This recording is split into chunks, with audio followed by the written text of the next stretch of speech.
Thank you.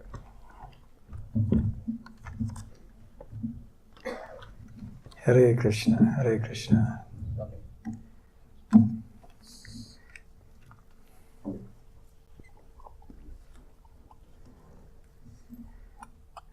Today I was asked to speak on the glories of the holy name, and a song was chosen which glorifies the holy name. You know, there's a famous Sanskrit verse that glorifies the holy name. Hare Nama, Hare Nama, Hare Namaiva Kevalam, Kalo Nasteva, Nasteva, Nasteva Gatiranyatha. So there is this song called Kevalastakam, in which every verse ends in Hare Namaiva Kevalam. Hare Nam, that is the name of Hari or Krishna, Eva Kevalam means only that. It is only the name of Lord Krishna. So we'll sing this and then we'll have a lecture on that topic. We'll take it line by line, verse by verse.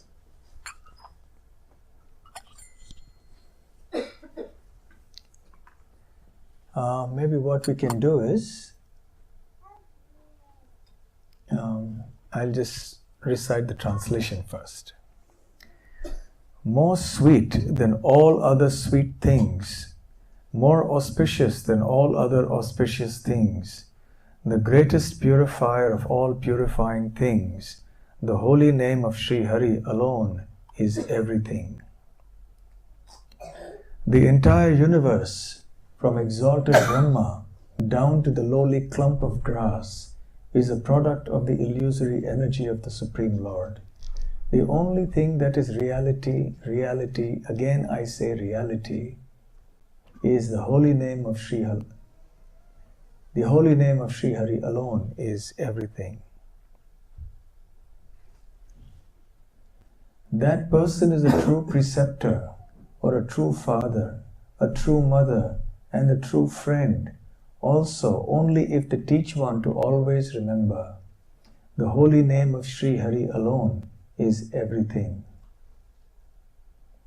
There is no certainty when the last breath will come and put an abrupt halt to all one's material plans. Therefore, it is wise to always practice chanting from very childhood.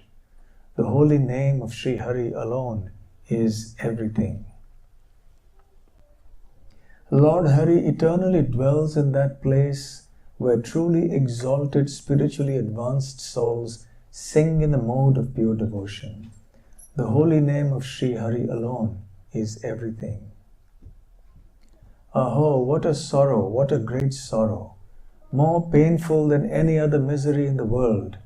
Mistaking it as a mere piece of glass, the people have forgotten this jewel. The holy name of Sri Hari alone is everything. It should be heard again and again with one's ears. It should be uttered over and over with one's voice. It should be perpetually sung and sung anew. The holy name of Sri Hari alone is everything. It makes the entire universe seem insignificant as a blade of grass. It reigns supreme over all in a splendorous manner. It is full of eternally conscious divine ecstasy. It is supremely pure. The holy name of Sri Hari alone is everything. Okay.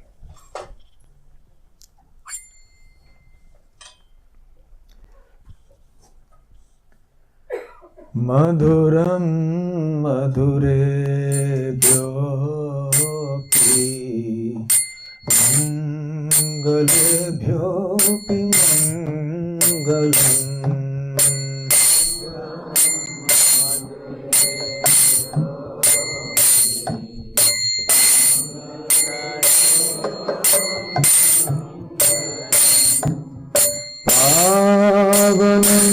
Pavanebhyo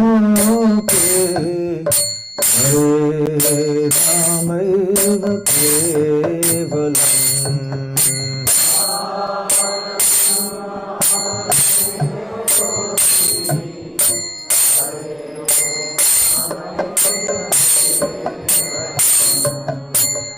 ब्रह्मास्तम्बपर्यन्तं सर्वं मायामयं जगत्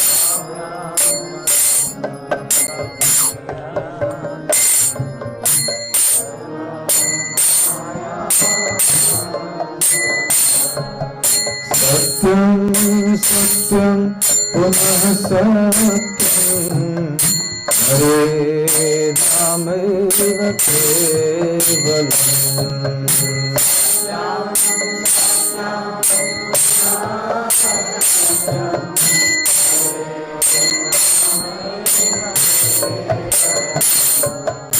सगुरो सपिता चापि माता बन्धवोऽपि सः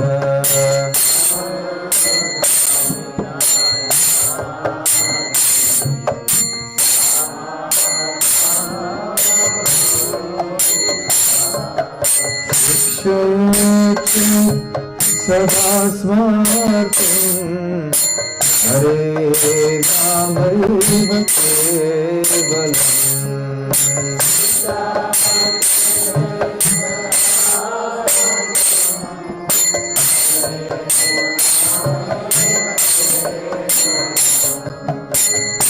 विश्वासेन विश्वासः सदा रुद्धो भविष्यति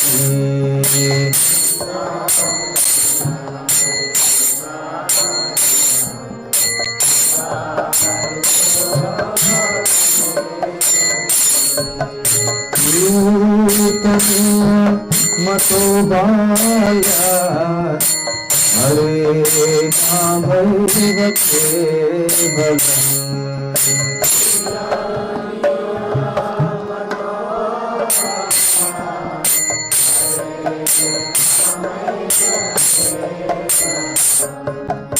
हरिः सदा वसतत्र यत्र भागवता जनाः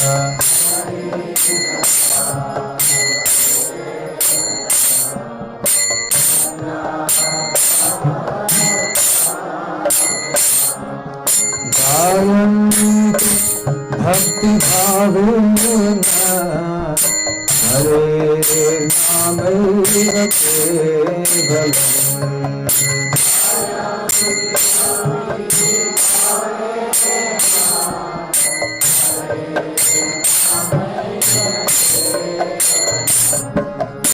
अहो दुःखं महादुःखं दुःखात् दुःखतरं यतः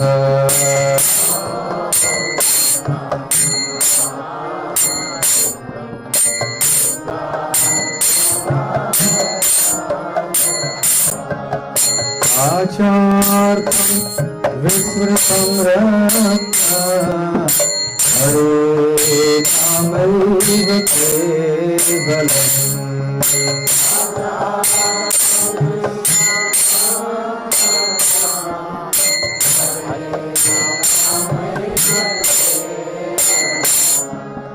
प्रियतां प्रियतां कर्णो प्रियतां प्रियतां वचः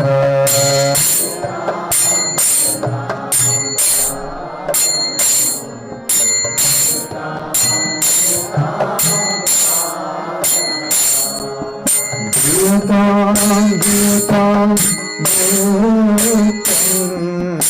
हरे नामैव केवलम्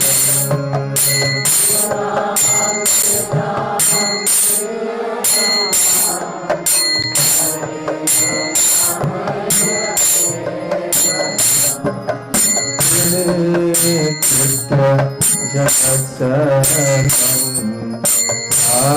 भजते सकलोपरि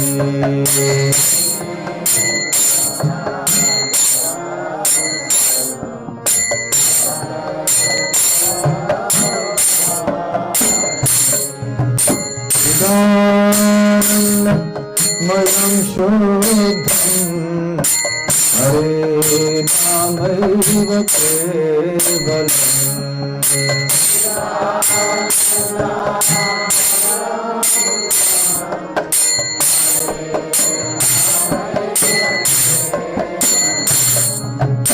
हरे नामैव केवलम् हरे नामैव केवलम्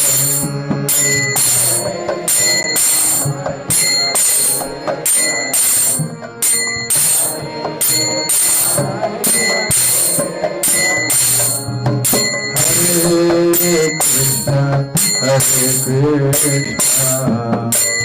Krishna Krishna, Hare Hare, Hare Rama,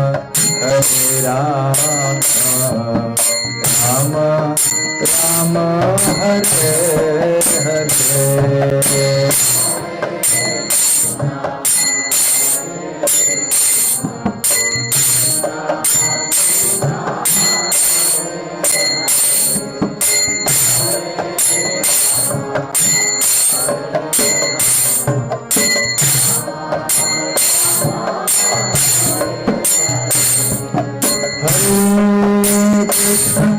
Hare Krishna, Krishna Krishna, Hare Hare, Hare Rama, Rama Rama, Hare Hare.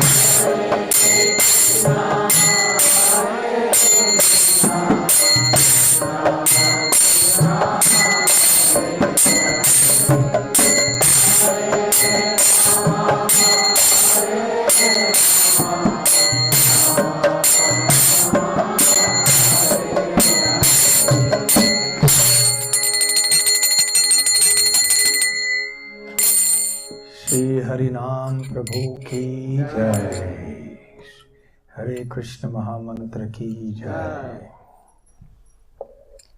Om Ajnanatimirandasya Jnananjana Shalakaya Chakshurun Militam Yena Tasmai Shri Gurave Namaha.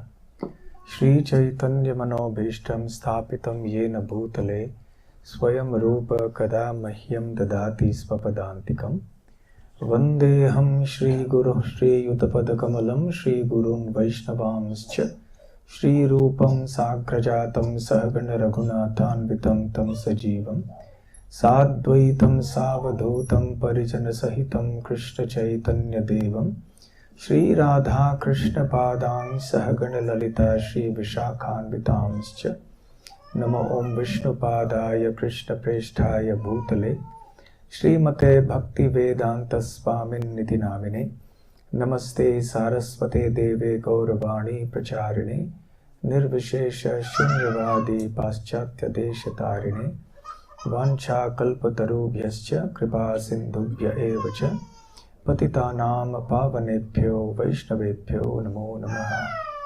Jai Shri Krishna Chaitanya Prabhu Nityananda Shri Advaita Gadadhar Shivasadi Gaur Bhakta Vrinda Hare Krishna Krishna Krishna Hare Hare Hare Rama Rama Rama Hare Hare. Hare Krishna. So today our topic is the holy name, and we have this very beautiful song. I think you all liked it. And the words are also very nice. As we discussed the other day when we were singing a lot of Vaishnava songs, a lot of our philosophy, the proper mood, the proper understanding of the process of Krishna consciousness, the tattva, the truth, comes from such songs that are sung by great devotees.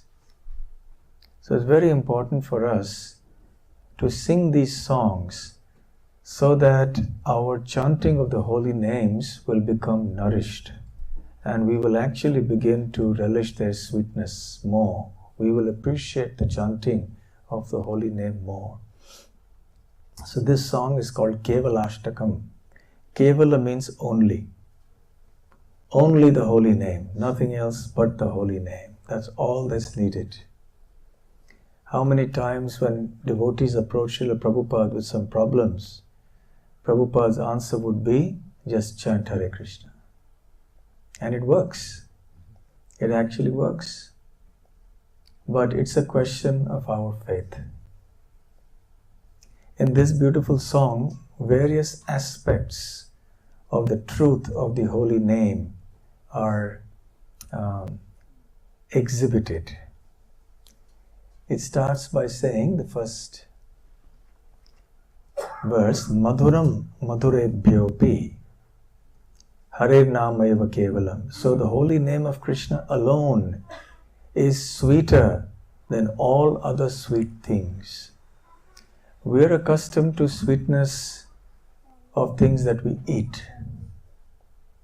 We like sugar candy, we like other sweet eatables. But the holy name of the Lord is the actual sweet substance. When the patient of jaundice cannot taste the sweetness of sugar cane, the problem is not with the sugar cane, it is with the patient, the person who is drinking. But by drinking the sugarcane juice, the patient gets relieved of the symptoms of jaundice and then can actually begin to taste the sweetness of the sugarcane juice. So similarly, initially we are unable to taste the sweetness of the holy name in a significant way. To some degree, sometimes we get a little glimpse. Maybe when we are chanting a little japa or we are doing some kirtan, we get those little glimpses of happiness and then we feel very nice. But it doesn't last very long. So Krishna is giving us these little glimpses to persuade us to stay on. Don't leave, don't leave. Just as we're getting frustrated, oh, I'm not able to chant properly. My mind keeps wandering and there's so many disturbances in my life, so many challenges going on. Maybe this chanting of Hare Krishna doesn't work. Then Krishna gives a little ecstasy in the chanting, just to keep us going. Because we are not qualified yet to get the full ecstasy. And even if we got it, we wouldn't be able to tolerate it.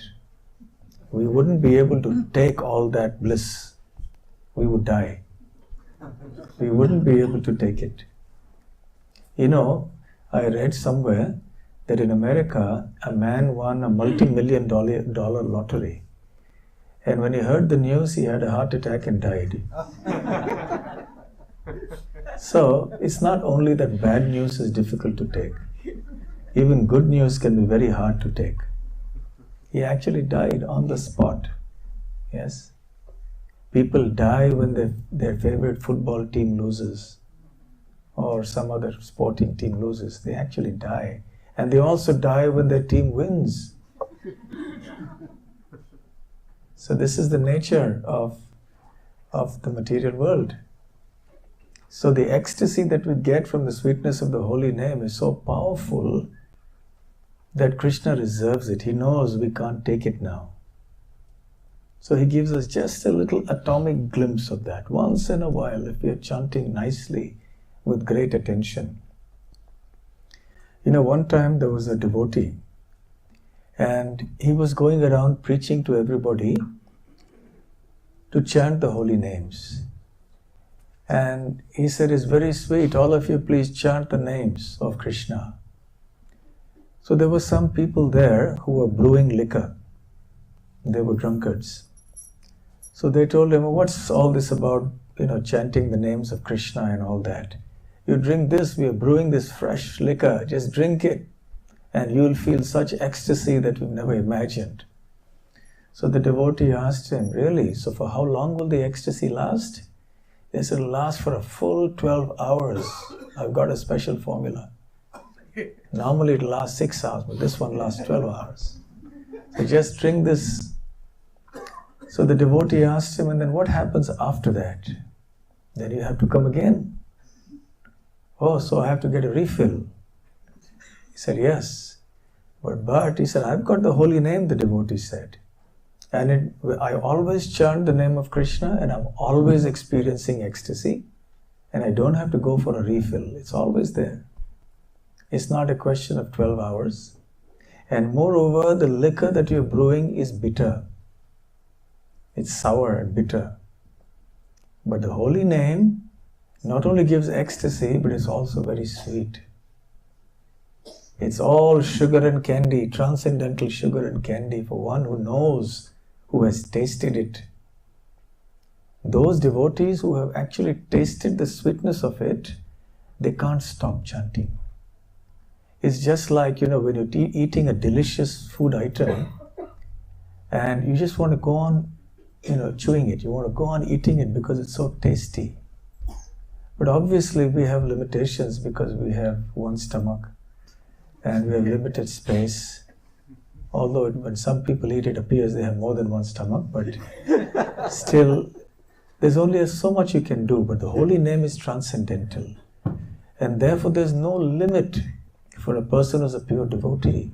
And they keep chanting, they can't stop. They become helpless addicts. We're also all in favor of addiction, but to the right thing, to the holy name. The perfection of our life is to become addicted to chanting the holy names of Krishna. There's such sweetness there that as we taste, we keep licking, oh yes, it's so delicious, so wonderful, can't stop it.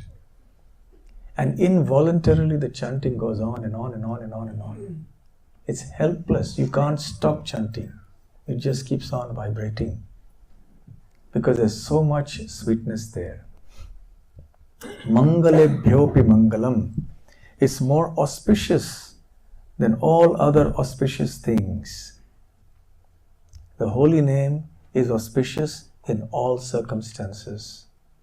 Whether there's a joyful event at home, say the birth of a new child or a wedding ceremony or whatever it may be, or whether someone has passed away, the holy name is auspicious for all these situations, whether it's a sorrowful situation, a joyful situation, because the holy name is just perfectly appropriate. There is no consideration of auspicious and inauspiciousness for the holy name. In all circumstances it is auspicious. But on the material platform, things are not like that. There is a consideration of something is auspicious and something is not. And I'll narrate to you of one of the favorite stories that I tell, which I have repeated before, but maybe you haven't heard it, so I'll tell it. So there was this king in India whose name was Akbar. And he was a big emperor. And he had a minister called Birbal. Now Birbal was very wise.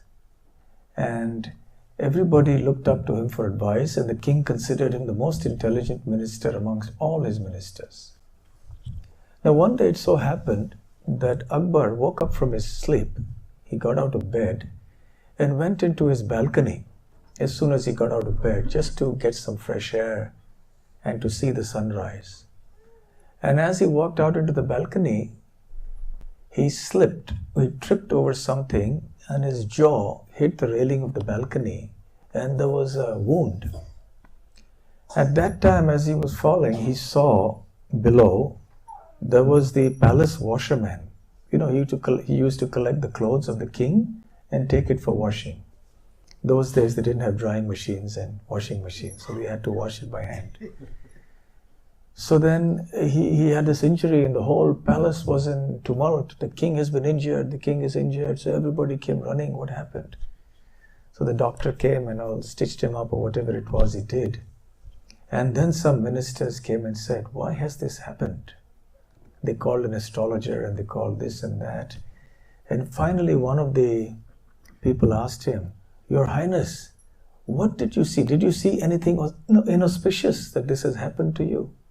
He said, I didn't see anything inauspicious. Please think, when you got up there and you went out into the balcony, did you see anything or anyone? So he said, well, oh yeah, actually I saw the washerman and then I hit my jaw on the railing. So the washerman is inauspicious. Your Highness, while looking at the washerman, he got this injury. So please sentence him to death. So Akbar said, yeah, you're right. So then he made a pronouncement, this washerman's head shall be chopped off. So kings, used to be temperamental like this. So the poor washerman was aghast when he heard this news. Where could he go to for relief? So he went to Birbal.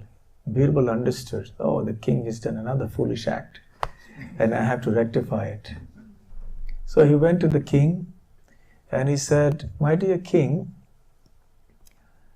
I came to talk about that man you sentenced to death. I said, yes, what about him? I saw his face. It's so inauspicious that I tripped and fell and I almost cracked my jaw.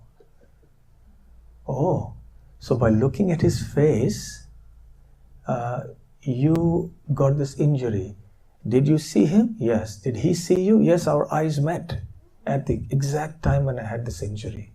So by looking at him, you got your jaw injury. And by looking at you, he's getting his head chopped off.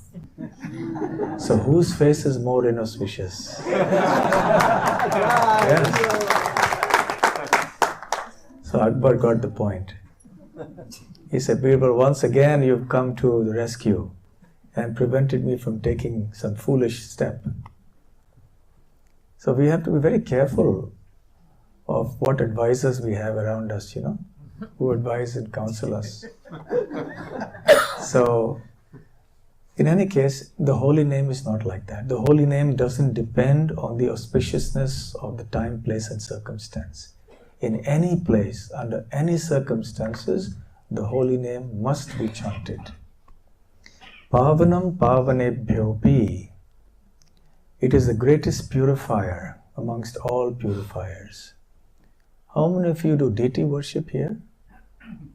On the altar? Okay. So we all chant a particular mantra. What is that? For purification? Om pavitro pavitro va sarvavastham gatopi va yah smaret pundarikaksham sa bahyabhyantara shuchihi. The meaning of this verse is that whether one has come from a pure place or an impure place, whatever be the conditions of the situations or places through which one has passed, one can become completely purified if one simply thinks or remembers the lotus-eyed Sri Krishna. So remembering Krishna and chanting Krishna's name is the ultimate purification. So the holy name is the ultimate purifier. There are many purifiers in the world. There is water, therefore we take bath with water. There is fire, there is wind. There are like this so many purifiers, but amongst them all, the most important is the holy name. The next verse. Brahma, okay, we won't chant the verse. Brahma stamba paryantam. So from Brahma, the creator of the universe, all the way down to the clump of grass, sarvam maya mayam jagat, all a manifestation of the illusory energy of the Lord. It's all maya. It's all illusion. But there is only one truth, and I repeat, one truth, satyam, satyam, punah satyam, harer nameva kevalam, and that is the holy name of Sri Hari. Nothing else is true, in the sense that everything else is temporary. The holy name is eternal. It always exists. It is never destroyed. Supremely potent. Even when the whole material world is destroyed, the holy name will not be destroyed. It will remain. Next, please. Sa guruhu sa pita chapi sa mata bandhavopi saha. Guru, that person is a true guru. That person is a true father, a true mother, a true friend, if they teach one to always remember that the holy name of Sri Krishna, Sri Hari, is everything. So if our father, mother is not telling us this, we shouldn't go and tell them, "You're not my father, not my mother." There's one devotee who came and he read this verse. And he went back and told his mother, and she was shocked. He said, "We heard today that anyone who doesn't teach us that the holy name is everything is not our mother, so you're not my mother." So you can imagine, she came to quarrel with me. And I said, no, that's not the way we understand it. You are very much his mother. And then we had a little chat with the devotee later. So what this intends to say is that the true well-wisher, you see, because of father, mother, guru, they're supposed to be our well-wishers. A well-wisher is one who seeks our benefit. And the best well-wisher is one who not only works for our benefit, but who knows what constitutes our real benefit. Because if there is ignorance, then we won't know what it means to benefit somebody. Let's say somebody says to his office colleague, "Come on, let's go out to the pub. I'll pay for it today." So we think, "Oh, how nice, he's my well-wisher. He's paying for my drinks, for my alcohol." So from both people's point of view, the other one is like a well-wisher. But he's actually not a well-wisher because he's causing him harm. The intention is he wants to do good, but he doesn't have knowledge. And therefore he's actually harming him. So true welfare work means to help somebody chant the holy names of Krishna, to make them realize that Krishna and his name are non-different. This reminds me of a little story again. There was this little boy called Raghunandan, and his father was a great devotee. He was an associate of Sri Chaitanya Mahaprabhu, and his name was Mukunda. Mukunda was a doctor in those days, and he was worshipping his deity at home, and he suddenly got an emergency call for a patient. So he had to rush. So as he was leaving, he told his little son, Raghunath, who was very, very young, he told him, "Raghunath, make Krishna eat." Because he thought Raghunath won't be able to understand things like do the offering. What is this offering business? He won't understand. So he understands very simple language. Make Krishna eat. So he said, fine. Now this little boy didn't know what the whole process of offering is and the philosophy that Krishna eats with his eyes and leaves behind the remnants and that we take as prasadam. So when his father told him, make Krishna eat, he thought the deity of Krishna should eat just like we eat. So he took the plate and placed it in front of the deity and said, "Krishna, eat." And Krishna ate, but with his eyes. Because Krishna has got a spiritual body, so he doesn't need to eat with his mouth. But we can't do that. We can't eat with our ears or hear with our eyes or something, but Krishna's body can do that. The functions of the senses are interchangeable because his body is spiritual. So anyway, he said, "Krishna eat," and Krishna ate, but not in the way that the boy expected. So he paused for a while and then he said, "Krishna, eat." But the food remained on the plate. Then he started getting a little angry. "What's the matter? Krishna, eat." Then finally, when the deity was rebuked like this repeatedly, the deity also started feeling scared of the boy. So the Lord then picked up, he moved his hand and he started eating from the plate. And he finished the whole plate of Mahaprasadam. Actually finished it. So Mukunda had dealt with his patient and he came back. And he said, "So Mukunda, I'm Raghunandan, I'm hungry. Please give me the Mahaprasadam. Did you make Krishna eat?" So happily Raghunandan told him, "Yes, I made Krishna eat." Okay, so give me the Mahaprasadam. He said, no, I just told you, Krishna ate. Yes, I know Krishna ate, but give me the plate. He said, no, Krishna ate everything, the plate is empty. So Mukunda was now thinking, this boy is a little mischievous. He's eaten up the whole plate, and now he's claiming that Krishna has eaten it up. But then he still had a doubt, and he said, let me give him the benefit of the doubt. So he was suspicious.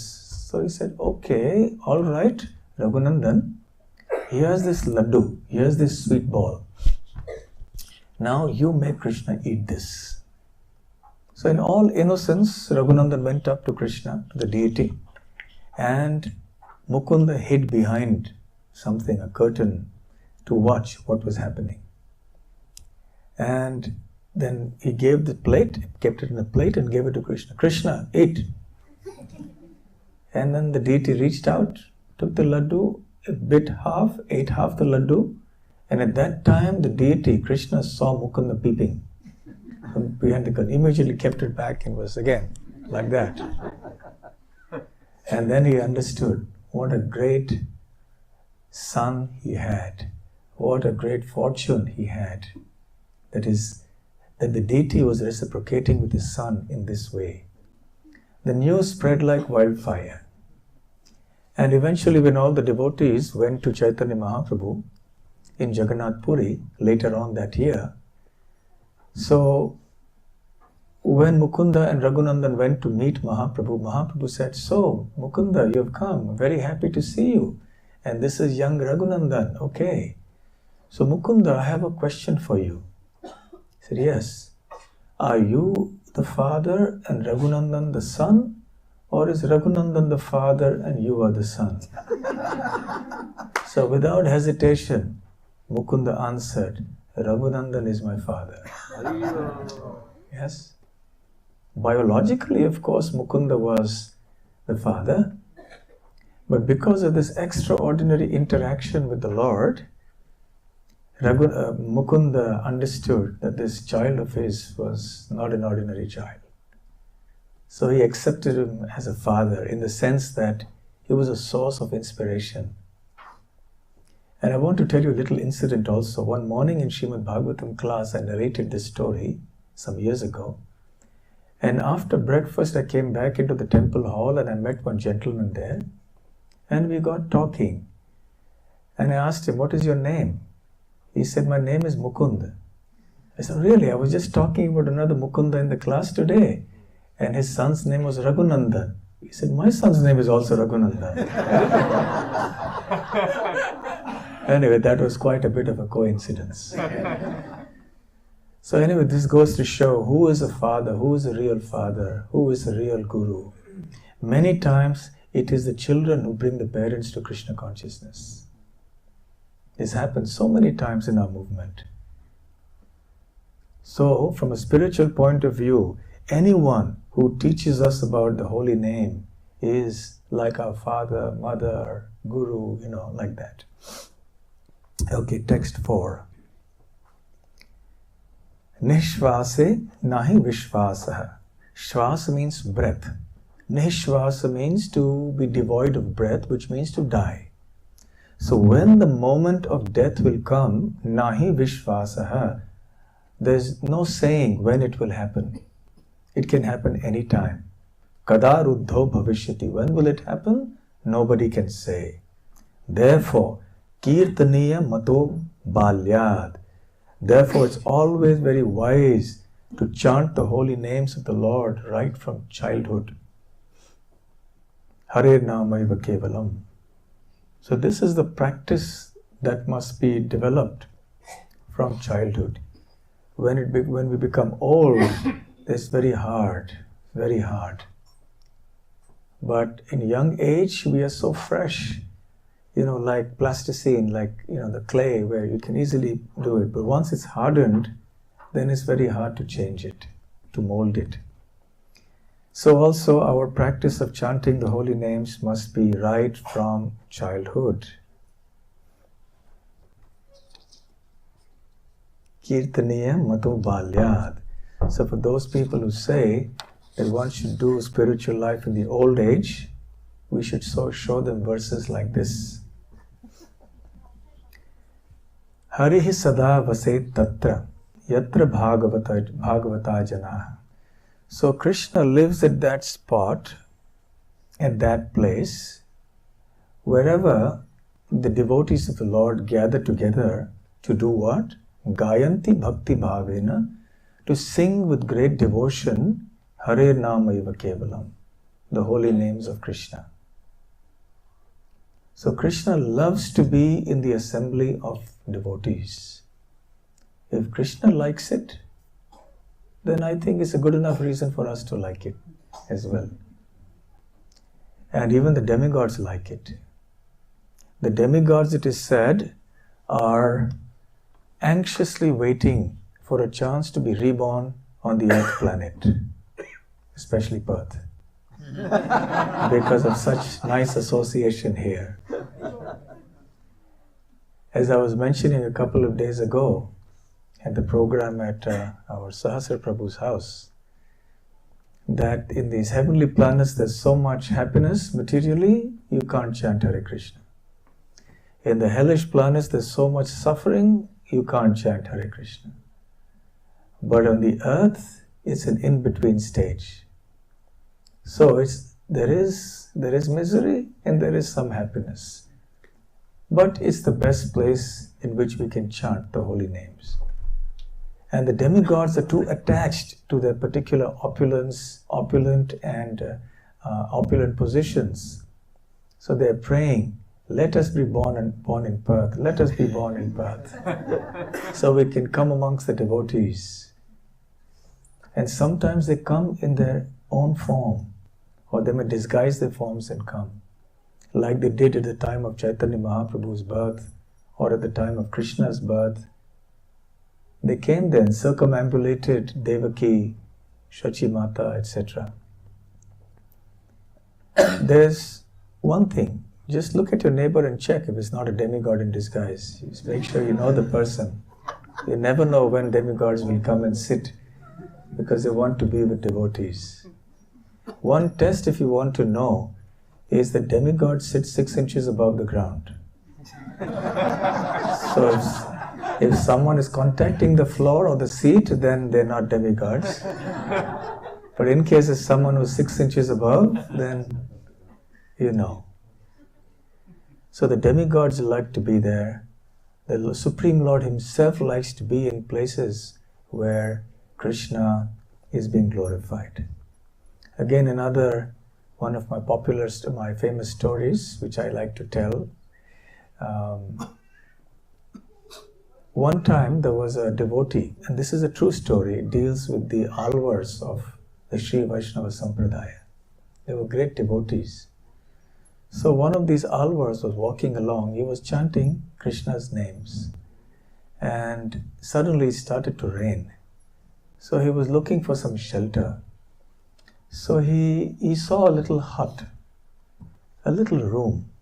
So he rushed to the room and he entered inside, and he saw there was just enough place for him to sleep. So he lay down there, thinking anyway it seems it's raining heavily, so might as well rest. So he was lying down to rest, and there soon came a knock on the door. The second Alvar, the second great devotee of Krishna, who didn't know the first one at that time, he happened to come. And he knocked on the door. He said, "Who is it? Is there a place? I'm out in the rain and I'm looking for some shelter." He said, "Well, there's only place for one person to lie down and I'm lying down." So the person outside said, "If there's place for one person to lie down, there's place for 2 persons to sit." So then he couldn't say anything. So he opened the door. And then the second Alvar entered in. And when devotees meet, what do? They don't talk about the stock market. They don't talk about politics. They talk about Krishna. So naturally, they both started talking about Krishna. It didn't take long for each of them to find out that the other was a devotee. Meanwhile, the third Alvar was also running in the rain to find some shelter. He came to this spot. And then he knocked on the door. Please let me have some shelter from the rain. Oh, there's 2 of us in here and there's only place for 2 people to sit. So he said, if there's place for 2 people to sit, there's place for 3 people to stand. So then they opened the door. And then the third Alvar came in, and the first 2 were talking about Krishna, and this was a pure devotee, so he also started talking about Krishna. So the 3 of them were standing in that little place, packed together, and they were talking and talking and talking about Krishna. And then they felt some tightness which they hadn't experienced a few minutes before. Because earlier there was place for 3 of them to stand reasonably comfortably, and now it looked like they were all squeezed up, tight like anything. And then they realized there was a 4th person who had squeezed in there. And I leave it to you to guess who the 4th person was. No prizes for guessing. Or maybe some Mahaprasadam. Who can guess? Krishna. Krishna came in. Because when Krishna heard these 3 pure devotees were talking about him, he wanted to be there. Let me give you a simple example. Let's say there's a group of 3 devotees standing here, and you're walking by. And let's say your name is, let's say Jagannath Das. I hope there's no Jagannath Das here. I'm just giving general name, okay? So there's Jagannath Das. You're walking by, and you overhear those 3 devotees saying, pss, pss, Jagannath Das, pss, pss, Jagannath, Jagannath Das, Jagannath Das. What are you going to do? What will you do? You will go there and find out what it is they're talking about, right? Yes? So when devotees are speaking about Krishna, Krishna wants to know, what is it they're speaking about? I want to hear. They're saying Krishna, Krishna, Krishna, Krishna. They're saying, okay, so I'm coming, I'm here. So Krishna appears wherever his devotees chant his names and chant his glories. Aho dukkham mahadukham. Oh, what a sorrow. Mahadukham, what a great sorrow. Dukkhad dukkhataram yataha. More painful than any other misery in the world. Kachartham vismritam ratna hare namayva kevalam. So, how painful it is that people mistake a broken piece of glass to be a diamond, and they mistake the diamond to be a broken piece of glass. The holy name is like a transcendental jewel, but people think it's just ordinary. They don't realize its value. And they think material things are very valuable. One time there was a spiritual seeker who went to a guru, and he said that I'm seeking a very powerful mantra. I heard that you have this mantra and you tell it to your disciples. So I also seek to be your disciple so I can learn this very powerful mantra from you. So the guru said, well, you have to serve here for many months. I will observe you and then I will give you this secret mantra. So this aspiring disciple served in the ashram of the guru for many, many days. It was almost 6 months, and then a year passed, and there was no sign of the guru giving him any mantra. After 1 year, he couldn't hold himself back any longer. So he went to the guru and said, Guru Maharaj, I have served here faithfully for 1 year, and you promised me that you would give me this powerful mantra that you have, which is a top secret mantra. He said, well, okay, since you've asked for it, you worked well for 1 year, so I'll give it to you. And then he told him, here is this very potent, top secret mantra. And then he told him this mantra. He said, okay, very nice. And he was very happy. And he went out. And as he was walking down the street, in some home, he heard the same mantra being chanted. So he said, what's that? I thought it was top secret. I served so hard for 1 year to get this mantra, and here these little children are chanting, everybody seems to be chanting. And then he went to another place and he saw somebody else chanting that mantra. And then he went back to his guru and said, Guru, why have you cheated me like this? He said, cheated? No. I don't cheat anybody. Yes, but you told me this was a top secret, very potent mantra. And what we see here is that so many people know this mantra. So the guru was considering what to do. So he said, all right, just wait. He went inside and he came out with a stone. He said, I want you to go to the marketplace. Go to every single shop one by one after the other. And tell them that you want to sell this to them, and at what price would they be willing to buy it from you. Don't actually sell it to them, bring it back, but just find out the price that they are willing to pay for this. So he went to the first shop, who happened to be a greengrocer. So he had lots of vegetables and fruits and things like that. So he said, here, I have this stone, will you buy it from me? He said, my friend, I am sitting here to sell things, not to buy things. But in any case, what have you got? But this is a stone, what can I do with this stone? Anyway, you look like a brahmachari, a very spiritual person. So since you've come, I don't want to turn you away. Maybe I can use this as a weight in my weighing pan, just to balance the other weights, to determine how much to give. So I can give you a little vegetable in return for this, some green leafy vegetables, something in return. So then he moved to the next shop. The next shop happened to be someone who was selling, he was a blacksmith. So he had many, he had his things. So he said, I've come to sell you this stone. I said, this stone, what can I do with this stone? I have so much iron over here. But anyway, you look like a good man, so I don't want to disappoint you. Okay, so I can use it maybe as a platform which I can hammer the other iron. So maybe I can give you a lump of iron in return for this. So he was disappointed. So he went on and on to every shop and he got similar replies, discouraging replies. Then he went into a jeweler's shop. The jeweler looked at the stone and he said, my God, where have you got this from? He said, are you willing to buy it from me? He said, the jeweler said, look, only 2 kinds of people can have this stone. He said, which 2? One is a king or the second is a thief. And you don't appear to be either. So I don't know where you've got this stone from.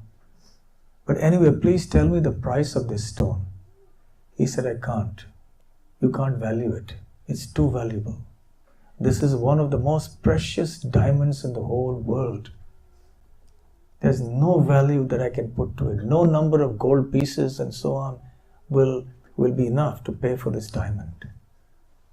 So then the disciple went back to the Guru and he reported everything.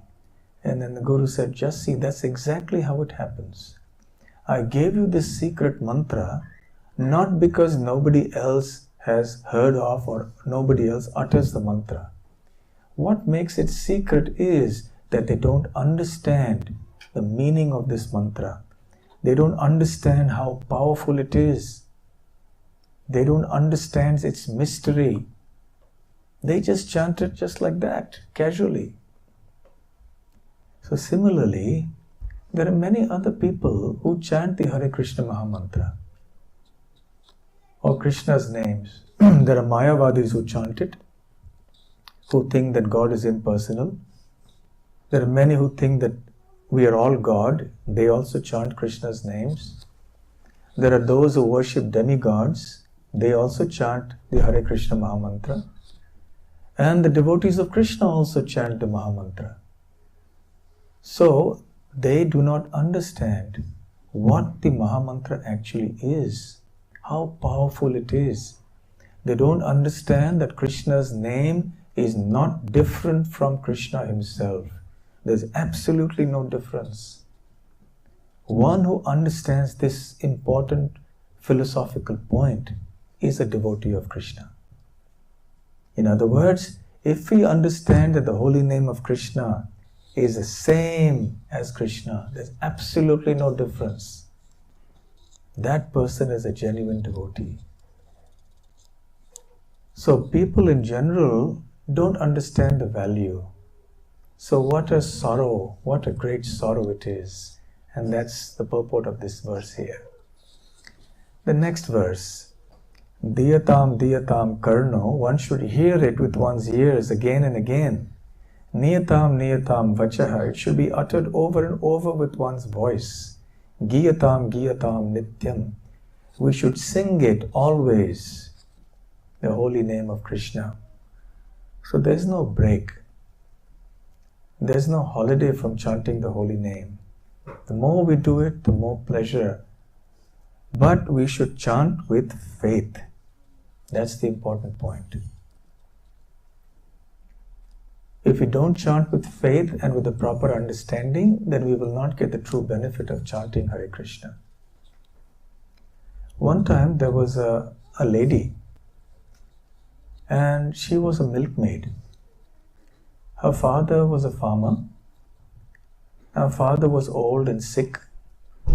So she would milk the cow, the household cow, and then she would make it into ghee and butter and so on and go and sell it. So she had to go across the river. So there was a boatman who would come every day, and she would pay him something and he would take her across. Now one of her customers was a Brahmana, and he would take milk from her every day. But the boatman would sometimes be late, so the Brahmana would get a little upset. So she was hoping and praying that this boatman would be there on time. And on this particular day, the boatman didn't appear.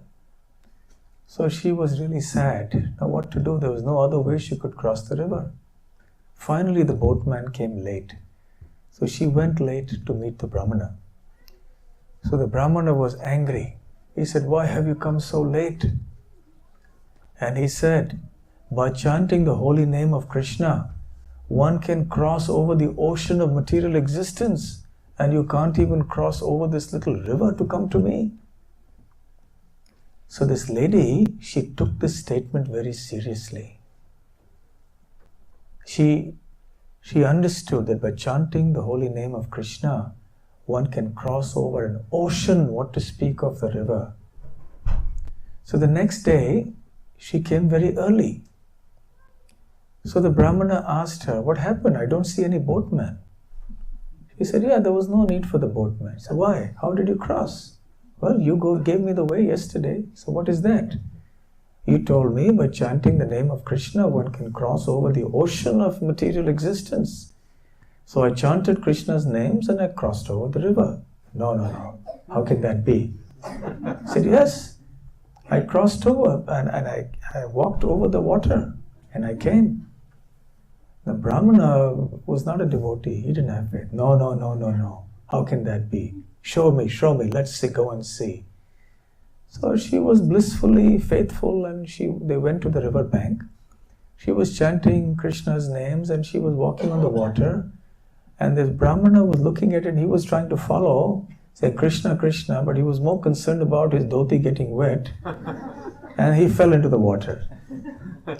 And the lady was walking silently and peacefully across the river, and she went to the other side. So what's the moral of the story? The moral of the story is that yes, we should chant, we should hear, we should repeat, but it should be done with faith, knowing the full potency of the holy names of Krishna. We should not have any doubt. And finally, the last verse. Trini kritya jagat sarvam rajate sakalopari. So the entire universe, jagat sarvam, Trini krityam is rendered to be as insignificant as a blade of grass.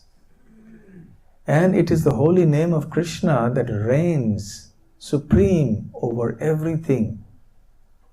It is Chidananda. It is eternal, spiritually blissful, and it is eternally pure. That is the name of Krishna. Nama Chintamani Krishnas Chaitanya Rasa Vigraha Purna Shuddho Nitya Mukta Abhinnatvam Nama Naminoho.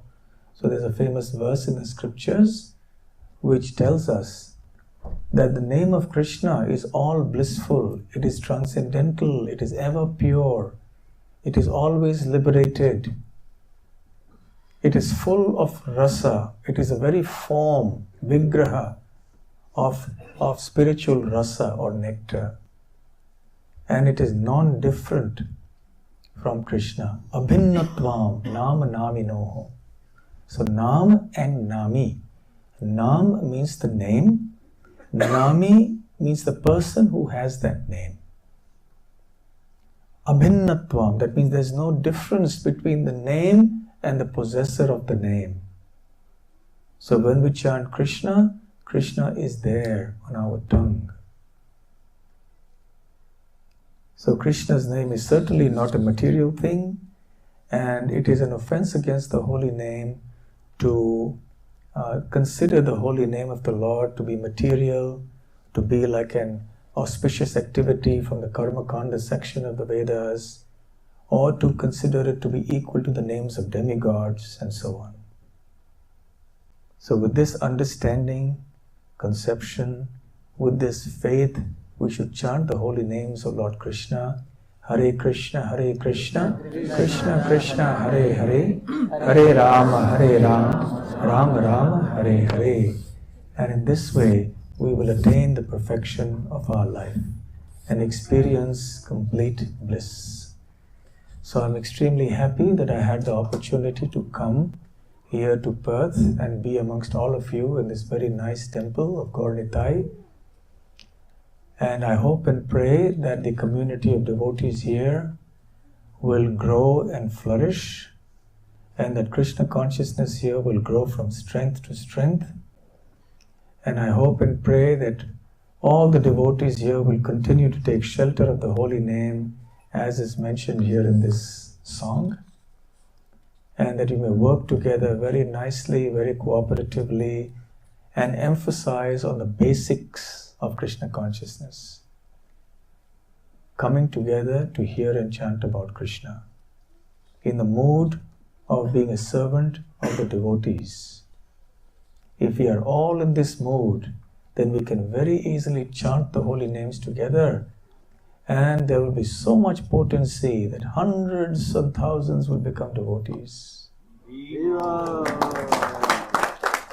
So my best wishes and congratulations to all of you and all those devotees who are looking after this temple in so many ways. Sitaram, Lakshman Prabhu, Yadushreshtra Prabhu, the members of the committee, and all the other devotees, all of you here. Thank you very much for doing this nice service of keeping this temple going strong. Hare Krishna. Srila Prabhupada ki jai. Gaur Premanande. Yes. Thank you, Maharaj, for this. Thank you, Maharaj, for this wonderful class. No sound. No sound.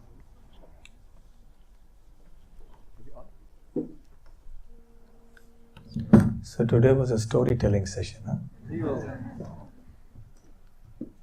We heard this very sweet song, and we heard a wonderful explanation about this song on the importance of the holy name. There is a surprise gift. There are two surprise gifts for those of you who are not chanting currently. Can you raise your hands, please, those who are not chanting at present? At least one round. So even if you don't put up your hand, I will announce a gift. There are two gifts actually. One is you can come here and collect the gift from Maharaj's hands. And the second gift is the gift of the bead bag, and the bead will be given free to you, provided you are able to start chanting at least one round from today. So it's an open gift, so any of you can come and collect the gift from Maharaj. Hare Krishna. Is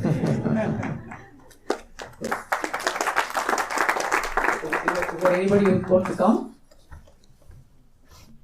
Everyone's chanting 16 rounds. Some are chanting 32. Some 64.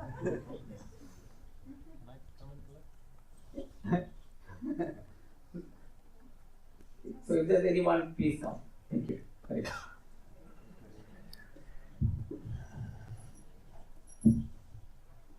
So don't be shy. So those who are not chanting, or haven't chanted one round, anyone can come, collect a chanting beat and a beat back. This is a start, and as Maharaj said, it's so important. It's the only way, the only way, the only way. So before we let Maharaj go, we just since we're a bit over time, but doesn't matter because Maharaj is full of wisdom. So anyone like to ask any questions or any comments, please do so because Maharaj is leaving tonight. So anyone who has any question? Okay, I think. Hare Krishna Maharaj. Hare Krishna.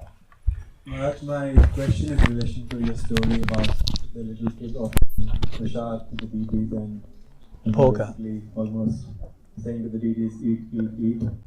And we, or at least I've learned that, there's mantra we chant when we offer prasad to the deities. And my understanding of the translation is not, to me, does not connect in terms of, like, the translation words don't necessarily talk about prasad itself, or they are more to offer respect to the deities, as my understanding, and please correct me if that is wrong. So I just wanted to understand why those verses and why that offering of words along with prasad, and why not something else, or why is it not just, with love offering? Why is it not any random words? What's the significance of those words? As far as Raghunandan was concerned, he was too young to know any mantras. He didn't understand any philosophy. The process of offering and all that, he didn't have a clue. All he knew was that his father instructed him to make Krishna eat.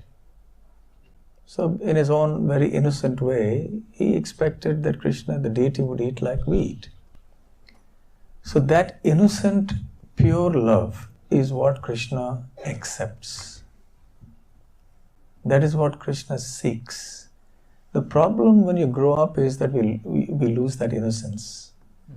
We lose that purity and we become all complicated. Right? That's why the 4 Kumaras want to remain at the age of 5. They look like that, to retain their innocence. So therefore for us, that kind of simple method isn't prescribed because we are too complicated as adults.